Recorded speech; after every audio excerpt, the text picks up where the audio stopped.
ខឹងគេធ្វើបាបខ្លួនឯងកំហឹងដុតខ្លួនអ្នកឲ្យក្តៅក្រហាយមានអ្នករឹងត្អឹងបិទទ្វារការរីកចម្រើន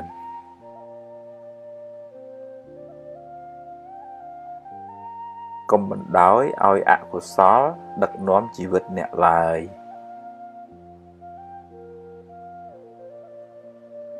ក្តៅកាយទៅរកទឹកក្តៅចិត្តទៅរកធម៌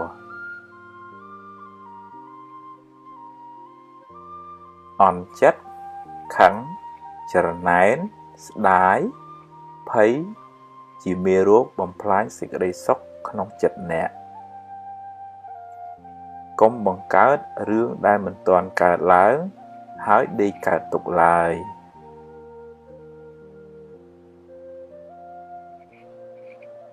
បើចេះព្រមតាមសមត្ថភាពដែលអ្នករកបានជីវិតមិនសូវលំបាកទេ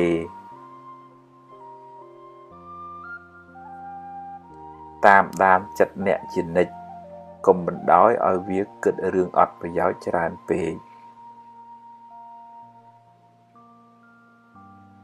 មនុស្សទន់ខ្សោយចាញ់ពាក្យបញ្ជូរ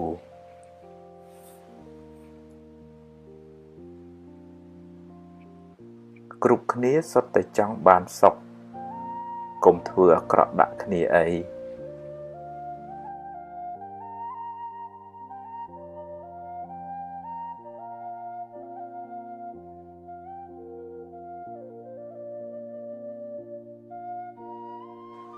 បើចង់សុខកុំចង់ឲ្យអ្វីបានដូចចិត្តអ្នកគ្រប់រឿងឡើយ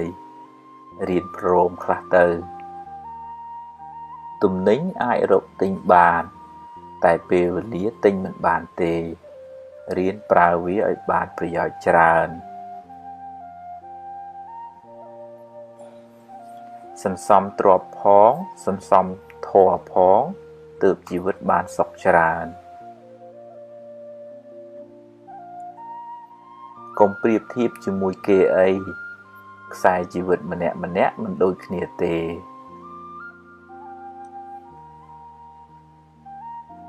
កុំចង់តែបានពីគេពេករៀនឲ្យខ្លះផងគេមិនចូលចិត្តមនុស្សកំណាញ់ទេអ្នកមិនអាចធ្វើផែនដីឲ្យរាបស្មើដូចកន្ទេលទេអ្នកមិនអាចឲ្យគេគិតដូចអ្នកគ្រប់រឿងទេកុំត្រចៀកសកុំលួតតាមគេចាក់ចាំច្បាស់សិនសឹមស្ដីថាទើបមិនសូវមានកំហុសសង្ឃឹមខ្លាំងខកចិត្តក៏ខ្លាំងដែររៀនព្រមទើបមិនសូវកើតទុក្ខអ្វីមិនទៀងទេកុំប្រកាន់មាំពេកប្រយ័ត្នមានទុក្ខខ្លាំងឡានថ្លៃតែចរិតមិនថ្លៃនៅមិនទាន់ជាមនុស្សថ្លៃថ្នូរទេ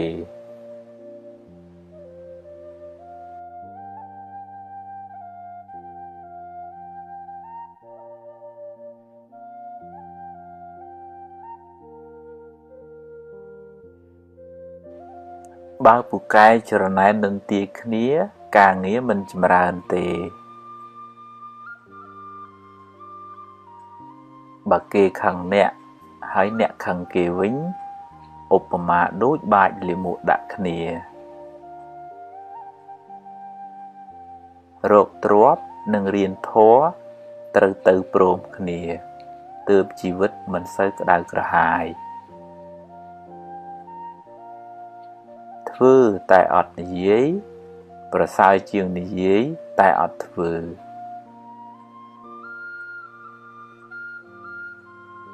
នឹកដល់សេចក្តីស្លាប់មិនមែនជារឿងអពមង្គលទេតែគឺជាការដាស់តឿនខ្លួនឯងកុំឲ្យមានសេចក្តីប្រមាទអ្នកដែលពូកែទ្រាំនឹងការលំបាកនឹងទទួលបានជោគជ័យធំដុំ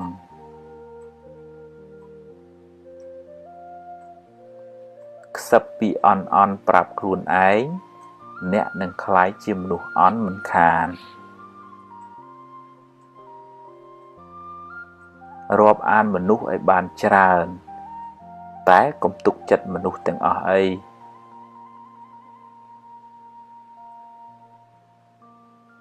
ការចេះដឹងគុណជាលក្ខណៈរបស់មនុស្សល្អ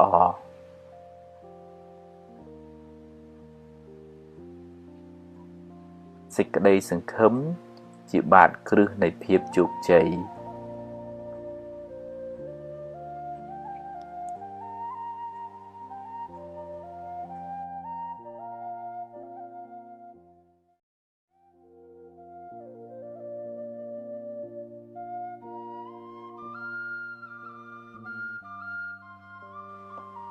កុំគ្រាន់តែចង់អួតគេហើយនិយាយកុហកគេឡើយកុំទម្លាប់រាប់អានមនុស្សដោយសម្លឹងមើលបុណ្យស័ក្តិមុខមាត់ឡើយ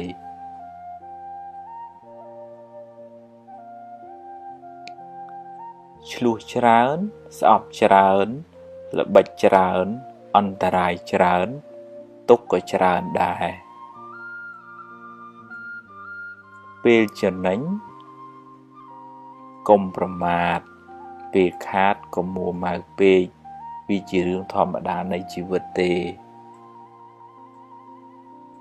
អ្នកធំត្រូវតែចេះទ្រាំនឹងពាក្យនិន្ទាកូនចៅមិនចេះតែស្រឡាញ់យើងគ្រប់គ្នាទេធ្វើការងារកុំយកតែមតិខ្លួនឯងអីចេះស្ដាប់គេផងទើបរីកចម្រើននិងធ្វើការជាមួយគ្នាបានយូរធ្វើការងារធំត្រូវចេះគ្រប់គ្រងកំហឹងសម្រេចចិត្តពេលខឹងច្រើនតែខុសកុំនិយាយច្រើនពេកកុំខ្លាចថាគេមិនដឹងមើលកលៈទេសៈសិនសំនិយាយហូបអាហារគីមីច្រើនអ្នកនឹងមានរោគច្រើនគិតរឿងស្មុគស្មាញច្រើនអ្នកនឹងកើតទុក្ខច្រើនបើយើងជួយគេអស់លទ្ធភាពហើយតែនៅតែជួយមិនបានអ្នកត្រូវចេះព្រមមិនដូច្នោះទេអ្នកនឹងមានទុក្ខមិនខាន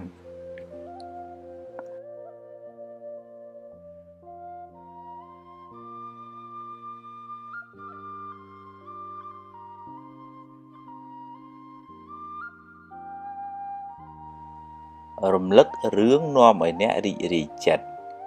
រឿងណាអត់ប្រយោជន៍បោះចោលខ្លះទៅឈឺកាយព្រោះកម្មចាស់ឈឺចិត្តព្រោះមិនចេះអប់រំឲ្យបានល្អ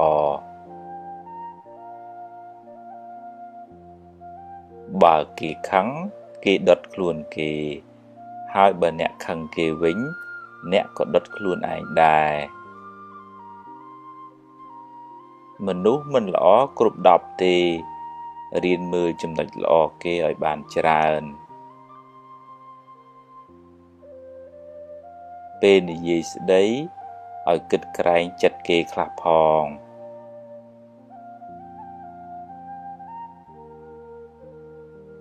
កុំច្រណែនគេអីគ្មានបានអីផងបានតែក្តៅក្រហាយឥតប្រយោជន៍កុំអុចអាលឲ្យគេឆ្លោះគ្នាបាបណាស់ហើយមានកម្មពៀទៀតជីវិតអ្នកថ្លៃណាស់កុំចំណាយពេលនិយាយដើមគេពេកអត់ប្រយោជន៍ហើយបាបទៀតចង់បានមុខមាត់ហួសហេតុពេកនាំឲ្យគេស្អប់ហើយដឹកនាំគេមិនកើតទេស្រឡាញ់កូនប្រពន្ធកុំភ្លេចឪពុកម្ដាយអ្នក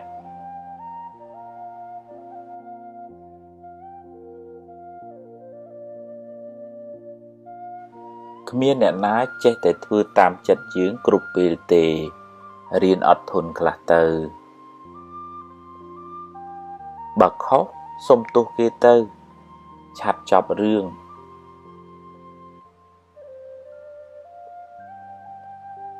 កុំទឹះច្រើនពេកពិបាកតែខ្លួនឯង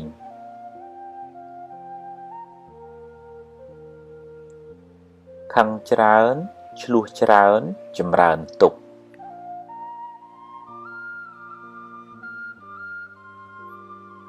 បើគិតទៅចេញមាសចេញប្រាក់ចាំគិតឲ្យច្រើន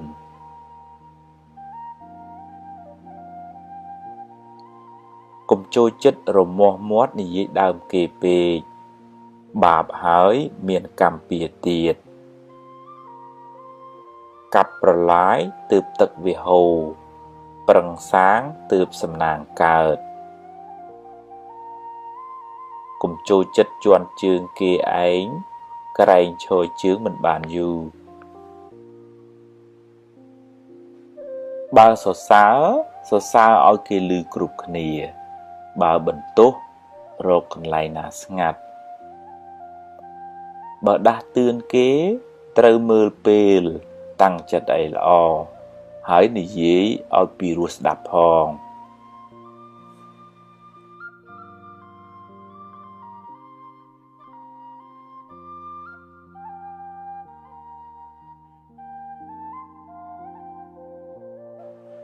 បើអ្នកចង់សុខត្រូវទម្លាប់គិតរឿងល្អនិយាយរឿងល្អ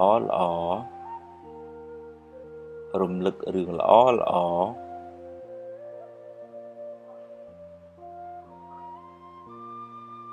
សេពគប់មនុស្សល្អរៀនលើកលែងទោសមើលមនុស្សត្រង់ចំណុចល្អ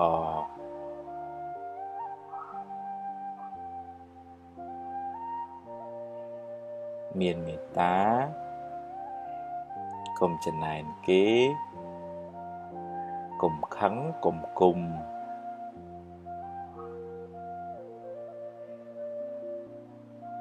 កុំស្មុគស្មាញពេកកុំស្ដាយក្រោយកុំបារម្ភពេក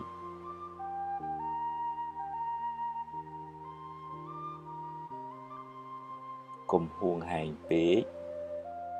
កុំលោភលន់ពេកកុំប្រកាន់ខ្លួនពេក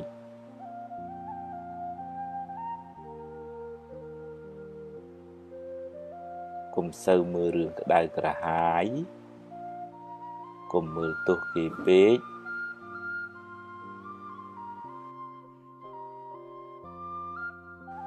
បើឃើញគេធ្វើបានល្អកុំកំណាញ់ពាក្យលើកទឹកចិត្តកុំភ័យពេកអីភ័យពេកទៅបានតែកើតទុក្ខគ្មានដោះអីចេញផងចង់ឲ្យគេគោរពត្រូវចេះគោរពគេមុន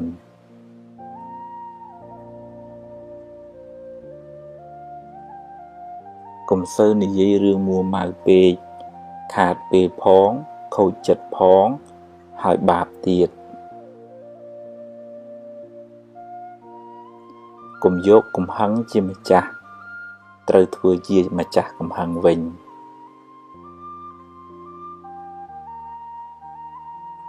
កុំហូបច្រើនពេកនាំឲ្យឈឺច្រើនខ្ជិលដូចជ្រូកអាយុខ្លីឆាប់ស្លាប់បើមានរឿង100ឲ្យអ្នកយំអ្នកមានហេតុផល1000សម្រាប់ញញឹមរួចបន្តដំណើរទៅមុខទៀតមានជួបមានព្រាត់ជារឿងធម្មតាកុំកើតទុក្ខពេកកុំរវើរវាយច្រើនពេកគិតមួយណាឲ្យប្រកបជាមួយនឹងទើបមិនសូវស្មុគស្មាញពេលម៉ែឪស្លាប់មិនមែនទាល់តែយំទើបឈ្មោះថាស្រឡាញ់ម៉ែឪទេ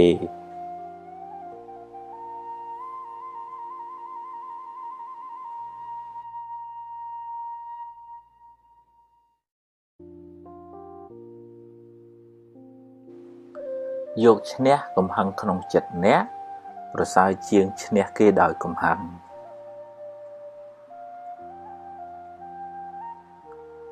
រៀនសប្បាយចិត្តនឹងអ្វីដែលអ្នកមាន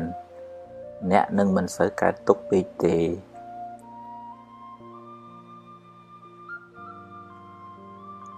ជីវិតតែមានបញ្ហាគ្មានអ្នកណាជៀសផុតទេ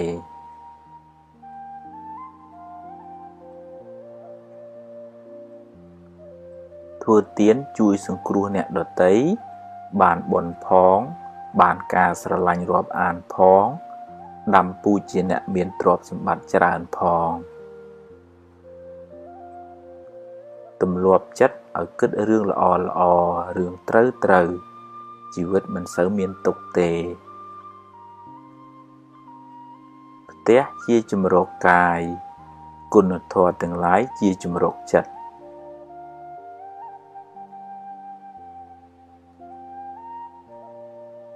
គ្មានអ្នកណាជៀសផុតពីការនិន្ទាទេសូម្បីតែព្រះពុទ្ធកុំសូវយកពាក្យគេមកបំផ្លាញសេចក្តីសុខក្នុងចិត្តអ្នកឡើយគុណធម៌នាំមកនៅភាពត្រជាក់ត្រជុំសម្រាប់ខ្លួនអ្នកនិងអ្នកជុំវិញខ្លួនកុំមួម៉ៅនឹងរឿងដែលអ្នកធ្វើមិនកើតអីប្រឹងធ្វើរឿងណាដែលអ្នកអាចធ្វើបានរោគទ្រព្យរោគវិជ្ជាកុំភ្លេចរោគមេរៀនអប់រំចិត្តផងទើបរស់នៅបានសុខ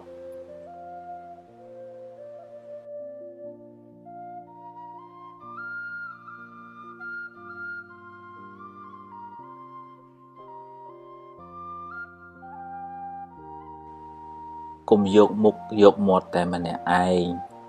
ចែកគេខ្លះទៅទើបធ្វើការជាមួយគ្នាបានយូរកុំទម្លាប់បន្ទោសបង្អាប់គេ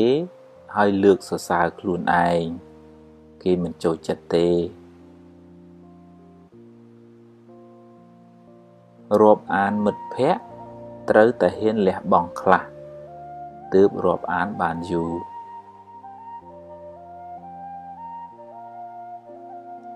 សម្រាប់កំហឹងចោលទើបរស់នៅបានសុខ